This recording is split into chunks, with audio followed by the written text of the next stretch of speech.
Time then to continue the World Cup build-up in the company of our man in Rio, Tim Vickery. Good afternoon, Tim. Hello, Tim.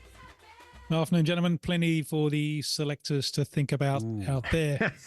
How you doing? Yeah, doing your Richie. Do you love wowing Richie Beno. the Brazilians with your Richie Beno impression out there? Do you? Well, incredibly, they don't seem to know what I'm talking about.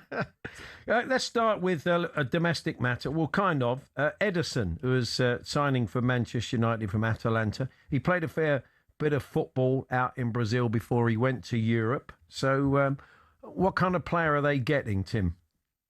Yeah, it'll do me. I've got to hold my hand up first because when United signed the Uruguayan Manuel Ugarte, I thought it would work. Thought he would plug the gap, and it hasn't. Got that one wrong. One of the reasons I got it wrong, although Ugarte is, Bielsa says for Uruguay, he's been their best and most consistent player. But if you're wearing the United shirt, I think you've probably got to have a little bit more in possession than Ugarte has.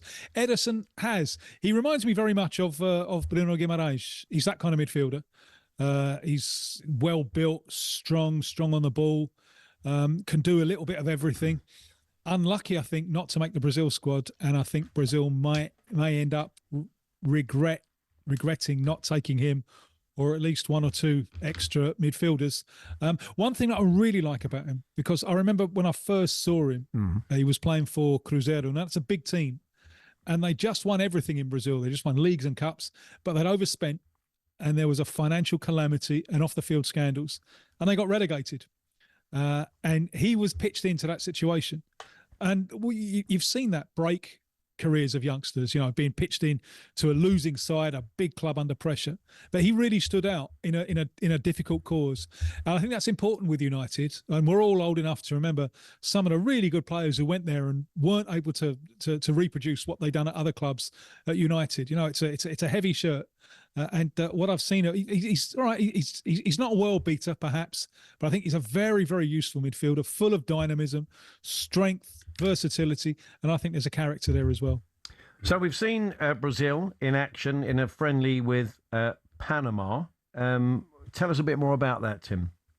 Well, you're just looking at the score, 6-2, and you think, well, I don't really fancy Panama's chances too much for the second set. And, everyone comes away happy, but game of two halves. First half, Brazil played the full-strength team, with the exception of the centre-backs who've been involved in the Champions League final. So, but apart from that, it's the full-strength team and the formation that Ancelotti has been wanting to play, which is four men up front. A right winger was going to be Estevão, now Luis Henrique, Rafinha, Matheus Cunha, Vini Jr. That's the idea. And Cunha has to sacrifice himself like mad in order for this to work. But anyway, it didn't work. Really didn't work, because you've only got two in central midfield, Bruno and Casemiro. Casemiro's 34. Now, I've said to you in the past that I'm worried about this, especially in the heat of the World Cup's going to be played in. This wasn't hot. This was a cool late autumn night, and first half Panama had more of the game. They had more possession, and they were able to create the extra man in midfield, and they passed all around and through Bruno and Casemiro. It was 2-1 to Brazil at half time, but it was a very, very even game. So at half time, Brazil make 10 subs, and it's a formational change as well. You got three in the middle there. Fabinho came on for Casemiro, and either side of him, you got another pair of former Premier League players.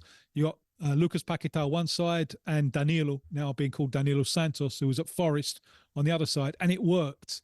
The extra man in midfield, more control. Both Paquetá and Danilo were the best things on the field. Paquetá slipping through some lovely passes. Danilo full of that dynamism to get in the box. And it ended up 6-2.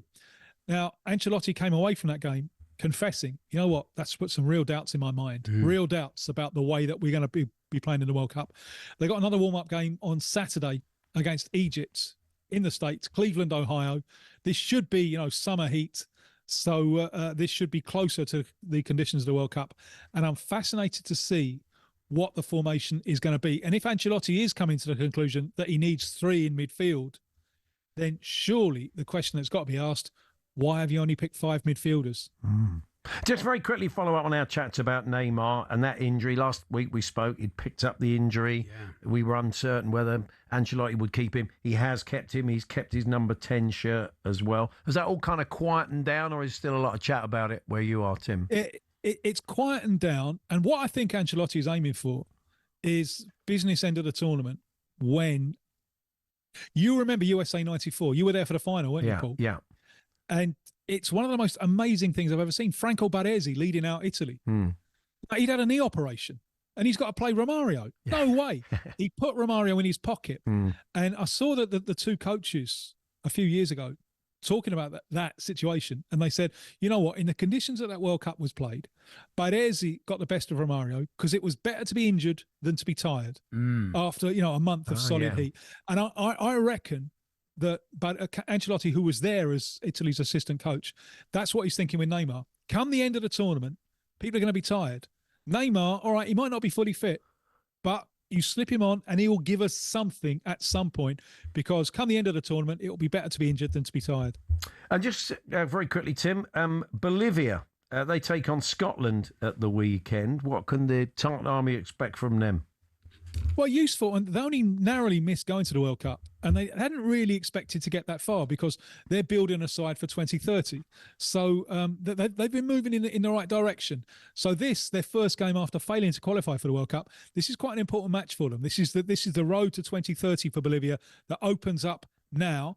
There's one or two players they haven't been able to get because of injuries, but apart from that, they're looking pretty strong. And I think it could be an interesting test for Scotland.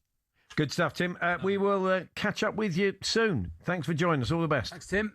Look forward to it. Cheers. There's Tim Vickery there, our South American football expert. I'm sure we'll be chatting to Tim a lot during the World Cup. Just a reminder again, from next Thursday, we'll be coming to you between 10 and 1 in that earlier slot. We're switching around with Jim and Simon, and I'll be with Charlie on Wednesdays. Wednesdays, yep. And Andy will be with us Mondays, Tuesdays, Thursdays and Fridays. And you'll be here at the weekends on the warm-up, won't you? Doing Saturdays and Sundays with Max, yeah. That's right. Who's in America, so...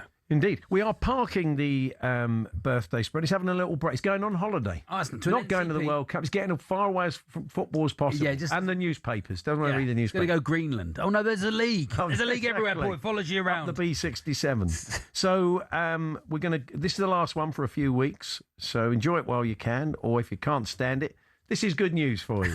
But it is fundamentally a waste of time